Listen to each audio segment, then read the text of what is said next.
so The Giver it's kind of like a dystopian movie story, and the underlying, or like the premise of it is society has figured out a way to eliminate and eradicate pain and strife. And so everything is just the same and boring, and there's no depth or meaning or emotion really in this new world, right? And so at face value, oh wow, like you're never dealing with pain or strife or negative emotion or issues, you must be happy as a result. But the reality is, what you get is this very lifeless, monotonous, meaningless society. And one of the characters starts to feel emotion and then starts to realize that there's so much more to life than what has been created in this society, right? And I think, this is where it takes, it's an extreme, right? And so this is where you have to be careful. So the lesson from this movie is zero pain and strife and no emotions isn't good.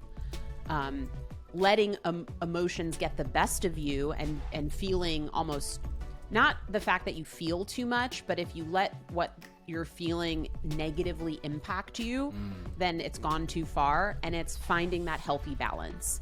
Empathy and EQ is critical for anyone in a customer support role. You have to be able to read other people. You need to be able to play off of them, to understand how you need to tailor your approach and your communication style to get what you need out of the situation or to help that other person. And so the real message here, and again, there's like a ton of like themes and layers to this story, but the point that I wanted to make was really around the importance of emotional intelligence, as well as, this can be a superpower or a weakness, right? And it's really about finding that healthy medium and that healthy balance, so that you can get all of the benefits without any of the cons. Yeah. I like that.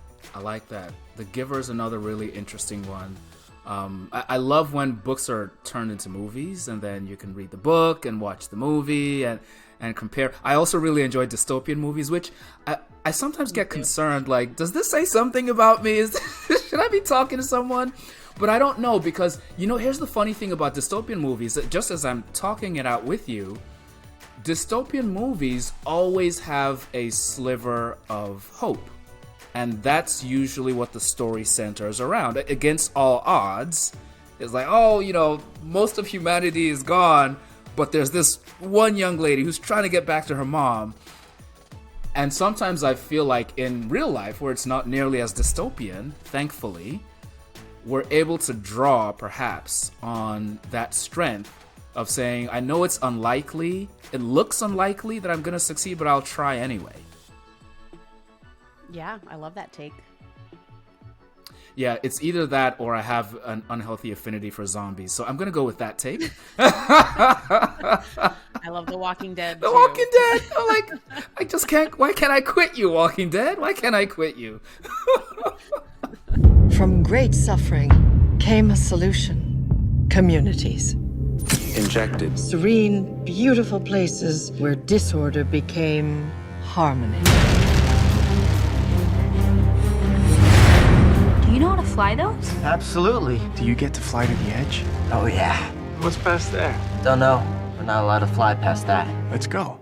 It's against the rules, Jonas.